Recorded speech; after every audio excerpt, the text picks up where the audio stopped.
도전 정신이 없는 사람이 창업하면 더 발전할 수가 없다. 꿈이 있는 사람이 창업을 해야 된다. 자기가 잘할 수 있는 분을 빨리 캐치해야 돼요.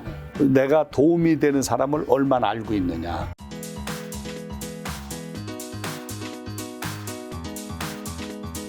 볼 줄 알아야 이제 돈을 벌 수 있다고 하셨는데, 그러면 지금 시대의 부는 이제 볼 줄 아는 회장님께서는 어디에서 좀 생성된다고 보시나요? 지금 얘기했듯이 볼 줄 안다는 게 전문성이 있는 거죠. 네네. 전문성이 없이 볼 수 없는 거죠. 뭘 볼 때 전문성이 있어야 되는데, 볼 줄 알려고 그러면 자기가 공부를 하면서 내가 어느 분야를 잘하는가.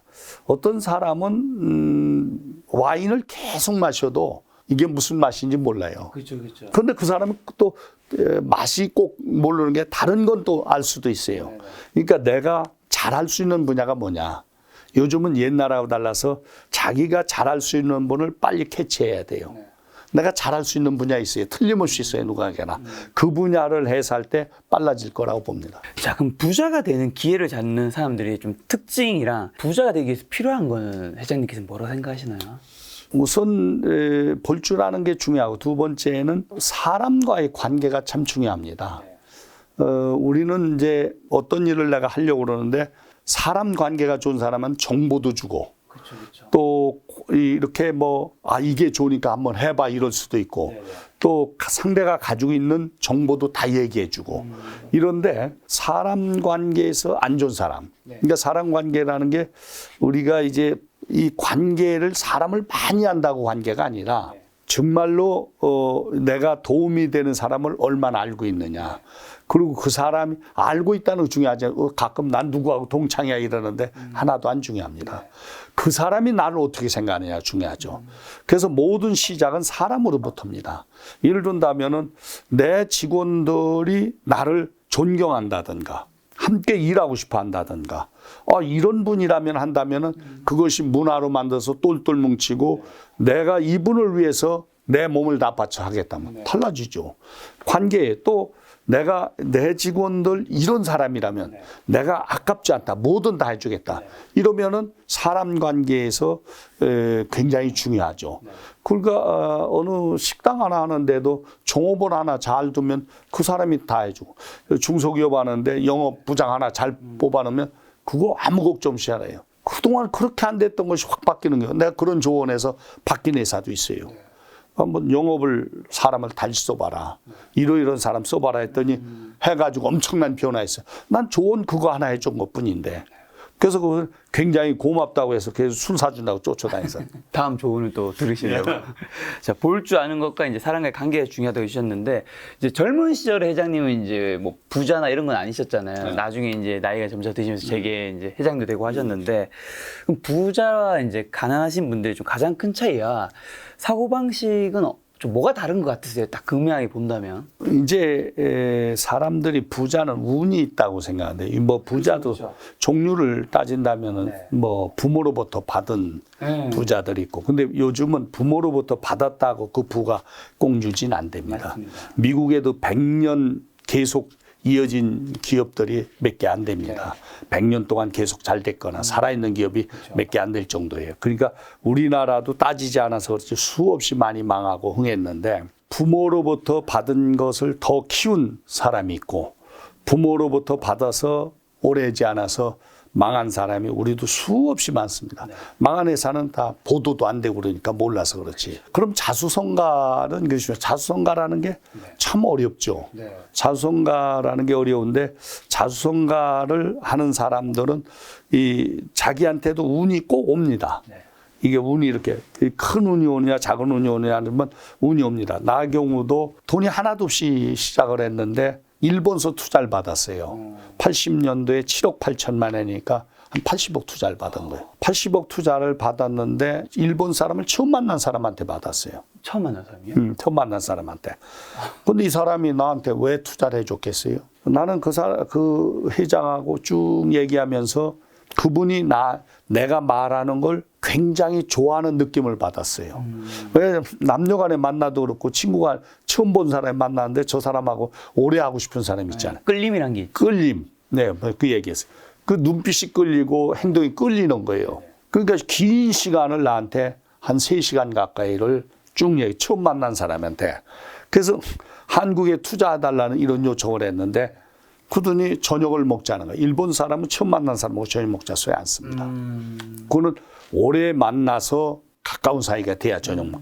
저녁 먹더니 2차 술집 가자는 거예요. 네. 또 갔어요. 3차 가자는 거예요. 네. 3차 내가 안 갔습니다. 왜 거절을. 내가 거지도 아니고 계속 쫓아다녔습니다. 그런데 2차까지 갔는데 그 얘기는 무슨 얘기냐면 내가 마음에 든다는 거죠. 네. 다른 쪽으로 얘기하면 그러니까 마음에 든다는 건 일시적으로 내 말이나 행동이나 언어가 이 얼굴이나 행동이나 언어가 마음에 든다는 거고 네. 2차적으로는 그 사람이 투자할지 안 할지는 내가 몰랐죠. 네. 그런데 그렇게 하고서 이제 한국을 돌아왔는데 네. 그 일본 사람들이 그래서 일본 사람이 대단한 거예요. 내가 말한 것을 비서가 다 이렇게 적었어요. 여기다. 그래가지고 신용조회를 한국에다 일했습니다. 내가 벤튼상 받았다고 하는데 거짓말인지 내셔널맨 받았다는데 국내에서 첫 달부터 내 1등 했거든. 그게 사실인지 이 사람이 회사에다 공금을 쓴 적이 있는지 이 사람이 얘기한 것이 그대로 사실인지 그걸 조회를 했어요. 조회를 해서 이 사람 말이 100% 맞으니까 나한테 7억 8천만을 투자하기로 결정한 거예요.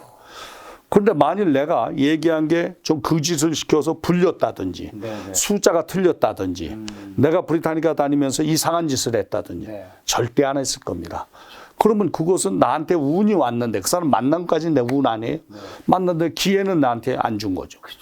그러니까 어떤 경우에서 젊었을 때 운이 온 것을 그냥 버려버리는 경우 많대요. 귀인을 만났는데 네. 그 귀인이 날 도와줄 사람이 있지만은 그냥 스쳐버리고 얘는 도와줘도 안 되겠다. 그런 생각을 그냥 스쳐버리는데 얘는 정말로 뭔가 같이 해봐도 가치가 있다. 그러니까 나에게 운이 오는 걸 잡을 수 있어야지 네. 운을 잡는 게 아니라 놓쳐버리면 그건 이 계속해서 오는 건 아니거든요. 그래서 그것은 자기가 운이 왔을 때 이렇게 자기가 그 운을 잡을 수 있도록 자기가 만들고 그러니까 건전해야 돼요. 근본적으로 긍정적이지만은 건전하고 엉터리 짓을 안 해요. 기업도 투명 경영한 거 이제 뭐 빼먹고 장난치고 이러면 측근들부터 신뢰가 떨어져요. 그런 걸 안 해야죠. 그 운을 잡으려면 뭐 긍정과 건전과 투명 이 얘기해 주셨는데 당연히 실력은 밑바탕인 거겠죠? 그 어떤 경우도 그 운이라는 게 만약에 내가 벤튼상을 받고 영업의 그런 능력을 검증해 한다면 그분이 나한테 투자했겠어요? 않죠. 그러니까 내 실력을 항상 키우는 건 그거는 우리가 커피 전문가를 하나 뽑아야 되는데 커피숍 하는데 이 사람 실력이 있어야 그렇죠. 쓰는 거죠. 네. 그러면 그 사람이 실력도 없는데 내가 아무나 그냥 쓰겠어요. 그러니까 내 실력을 항상 전문적 실력을 향상시키고 막연하게 돈을 좀 한우에서 뚝 떨어지겠다. 그런 사람들 복권 타면 다 잘 되지 않습니다. 회장님 오셔서 요즘 진짜 너무 하고 싶었는데 아무래도 1,000억대 그리고 1조 원대가 넘는 재벌 그룹 회장이나 이제 부자분들도 충분히 많이 만나고 오셨을 텐데 이런 분들은 일반 사람들보다 진짜 더 행복한지도 궁금하고요. 그리고 일반 사람들과 다른 행복과 또 일반 사람들과 다른 힘듦은 뭐가 있을까요? 돈이 많다고 해서 꼭 그만큼 더 돈이 많다고 해서 행복하진 않다고 생각해요. 언론을 보더라도 돈 많은 사람들이 형제 간 싸움, 자식들 다툼 이런 걸 우리가 많이 보잖아요. 오히려 돈이 많은 사람들이 돈 욕심은 더 큰지도 모릅니다. 그래서 돈이 많다는 것이 행복의 잣대는 아니에요. 지위가 높다고 행복한 것도 아니고 우리나라의 대통령이라고 꼭 행복했던 거 아니고 장관이라고 행복했던 거 아니고 사회적 위치가 있다고 행복하고 거론되진 않아요. 다만 그중에 행복한 사람도 있고 불행한 사람도 있는 거죠. 그 직업이 어떻든 그리고 작은 돈을 가지고도 행복한 가정이 있고 불행한 가정이 있는 거죠. 그것은 내가 어떤 생각을 가지고 사느냐가 행복의 조건이죠. 우리는 이제 이 물 한 컵을 먹으면서도 감사합니다 하는 사람이 있고, 그렇죠. 이거 물이 무슨 뭐 감사해. 밥 한 끼를 먹으면서 감사하는 사람이 있고, 우리 아버지가 나한테 물려준 건 아무것도 없이 하더라도 우리 아버지가 세상에 날 낳게 해줘서 어머니가 세상에 나를 감사하다. 내가 이 세상에 태어난 보람 있게 내한 이런 감사하는 마음을 가진 사람이 행복하지. 그렇다고 그냥 조건을 많이 가졌다고 해서 행복하진 않아요. 그리고 그런 조건들이 오히려 불행하게 만드는 예는 우리가 많이 보고 있는데, 우선 우리나라에는 특히 그 돈에 대해서 너무 그 돈의 욕심 때문에 성공도 했고 돈의 욕심이 지나쳐서 불행도 만든 거 아닌가. 그래서 내 주변도 보면 행복한 사람도 있지만은 불행한 사람도 있다. 또 가난하면서도 행복한 사람이 있고 우애도 좋고 딸들 아들들 아주 잘해서 있고, 그렇기 때문에 행복의 조건은 꼭 그 돈에나 지위는 아니고 다만 그 가정 문화, 가정의 이런 것들, 그러니까 인성, 이런 것들이 행복의 조건이라고 봅니다. 행복하기 위해서는 어떻게 보면 앞서 말씀하신 만족도 굉장히 좀 중요한 요소겠네요. 그렇죠. 그러면 회장님께서는 이제 경제의 자유를 얻으신 지 이미 한참 예전 일이시니까 그 이후에 회장님이 가장 힘들게 하시는 건 뭔가요? 나는 뭐 힘들게 하는 거 없어요. 지금도 없고. 그리고 힘든 게 왜 없겠어요. 일이 속색이 이런 것도 있고 늘는데 그러게 힘들게 오면은 내가 처리해야지. 어려우면 내가 고쳐나가야지. 그러니까 힘든 게 없다는 게 아니라 힘든 거를 바꿔나가서 그렇죠. 이거 뭐 하다가 투자했는데 안 되기도 하고. 우리 회사는 지금 이제 거의 다 졌는데 이제 한두 개가 아직 정상계면 그거 내가 바꿔야지. 그거 내가 시작을 또 해나가고 있어요. 뭐 어느 분야는 좀 미진해서 이거 내가 바꾼다. 확 바꾼다. 그리고 나도 못 바꿀 수 있죠. 그 내가 무슨 뭐 전지전능한 사람도 아니고 해서 안 되면 또 한다. 내가 처음에 세일스 고객 만나러 가서 이 고객 한 사람 여기로 간다 하듯이 이렇게 계속 바꿔요. 난 식품도 아침 햇살 그런 것도 그렇게 성공됐고 정수기 때도 수없이 많은 도전했어요. 그냥 얘기 지금 렌탈을 하나 한 거지 그 과정에서 몇 가지 바꿨죠. 근데 어떤 걸 안 될 때 그게 다 잘 되는 업이 어디 있습니까요? 그래서 아니 우리 회사라고 그래서 그렇게 다 잘 되잖아요. 다행히 내가 한 것마다 처음에 이렇게 확 해서 30대 그룹도 됐지만 그러나 이게 계속 그렇게 안 됐으니까 한번 또 확장하다가 어려움도 겪었잖아요. 내가 뭐 건설도 하고 태양광도 하고 금융도 하다가 한번 1년에 몇 조도 벌여봤잖아요. 근데 그걸 벌여보면 또 벌면 되지 뭐 이렇게 생각했지. 아이고 이 조를 이걸 그냥 써 이렇게 하면 이 가슴에다 넣으면 내가 먼저 죽어요. 병들어. 난 그런 생각을 안 가져요. 그러니까 고통이 있죠. 그렇게 한번 내버려면 아니 그 내가 원래 없는 사람이 조 단위로 내버리면 그게 얼마나 그냥 그 돈 때문에 뭉쳐 살면 난 돈의 노예가 되는 거죠. 난 돈이 중요하다고 생각하지만 노예는 싫어요. 그러니까 그것도 벌면 되지. 그러니까 다시 또 일어날 수도 있잖아요. 그래서 다시 좋아지니까 난 또 다시 아마 커질 거예요. 그리고 이미 다시 자리를 잡아가고 있고. 그냥 방금 말씀해 주신 것처럼 웅진그룹이 2011년에 이제 재계 32위였는데 지금은 사실 이제 그 정도는 아니잖아요. 확 줄었죠. 회장이 생각하실 때 그렇게 되신 이유는 뭐라고 생각하시고? 그렇게 된 거는 내가 도전 정신이고 실패한 것도 도전 정신이에요. 내가 계속 도전 안 했더라면 뭐 조금씩 더 컸을지 모르죠. 근데 또 실패를 안 했을 수도 있죠. 근데 도전을 무한정해서 우리 세계 최고도 만들지 못 만들 게 뭐냐. 이것이 결국은 무리하게 전문성 부족하게 무리하게 해서 또 했는데 다시 또 하자. 근데 이제는 옛날하고는 좀 달라졌어요. 옛날에는 어떤 걸 하나 하려면 그냥 엄청난 투자를 했는데 이제는 분업화가 돼서 잘 이렇게 협업만 잘하면 그 우리가 이제 다 그 맡아서 할 필요 없거든요. 조합을 이제 짜집게 하는 거죠. 미국 거 어떤 건 언어에 대한 건 미국 거 가지고 IT에 가는 건 일본 거 가지고 어디건 어디 가지고 그러면 하기 때문에 옛날처럼 뭐 몇 조를 한꺼번에 투자해서 그리고 어느 게 이제 되면은 거기에 잘 되는 데다 몇 조를 투입하는 건 좋지만은 무모하게 할 필요는 없어요. 그래서 이제 한번 큰 내게 어려움이 겪었던 게 보약이 된 거예요. 오히려 더 좋아질 수 있는 가능성이 있어요. 혹시나 만약에 그때로 돌아간다면 바꾸고 싶은 선택이 있으실까요? 그때로 만약에 돌아갔더라면 안 했죠. 일부는. 그걸 안 해도 되는 걸, 안 해도 되는 걸 무리하게 했는데 지금 이렇게 돌이켜 생각하면 태양광만큼 좋은 업이 없거든요. 쭉 잘 됐죠. 그러니까 늘 복병이 있어요. 유가가 오르리라고 예측한 사람은 없습니다. 한 2년 전만 해도 13불인가 얼마 갔어요. 지금 100몇십 불 아니에요. 그런데 그때 당시 유가가 100불 넘어가고 점친 사람은 하나도 없습니다. 우크라이나 사태 날 줄 모르는 거죠. 태양광이 안 되리라고 생각한 사람 하나도 없습니다. 그때부터 내가 시작할 때부터 계속 태양광은 잘 됩니다. 근데 너 왜 망했냐? 전 세계가 다 망했습니다. 나는 세계 1위 회사 태양광하고 합작했어요. 이 선파워라고 미국의 1위 회사하고 에너지하고 합작했어요. 엄청나게 잘 됐죠. 이익이 매출의 60%는 이익 났으니까. 그래서 뭐 상장 4년 만에 200억이 1조 됐으니까. 이렇게 잘 된 회사예요. 근데 그럼 너 왜 망했냐? 그런 세계 1위 기술을 가지고 1위 회사하고 했는데 중국 때문에 다 망한 거죠. 중국이 정부 차원에서 태양광을 지원해서 우리만 망한 게 아니라 선파워도 망하고 세계 2위 선에디슨이라는 2위 회사, 일본 회사, 뭐 독일 회사, 안 망한 회사가 중국 빼고는 없습니다. 우리나라도 이제 그 뒤에 중국을 한다든가 뭐 다른 나라 가서 한 데만 지금 명맥 유지하고 있는 거지. 중국만 지금 다 되는 거지. 다른 나라는. 그러니까 그렇게 그러니까 어떤 걸 봐서 사업을 하다 보면 자기가 잘못해서 망하는 경우도 있지만은 이 태풍이 와서 쓰나미가 오는 경우도 있어요. 이건 쓰나미예요. 말하자면 중국이 저렇게 예를 들면 이 전기요금을 우리보다 3분의 1 값에 준다든가 또 정부가 지원을 무제한해 준다든가 이렇게 될 줄. 그러니까 전기요금 인건비 3분의 1 감당 못하는 거죠. 그래서 우리만 쓰러진 게 아니라 변명을 하자면 전 세계 태양광학계가 다 쓰러졌어요.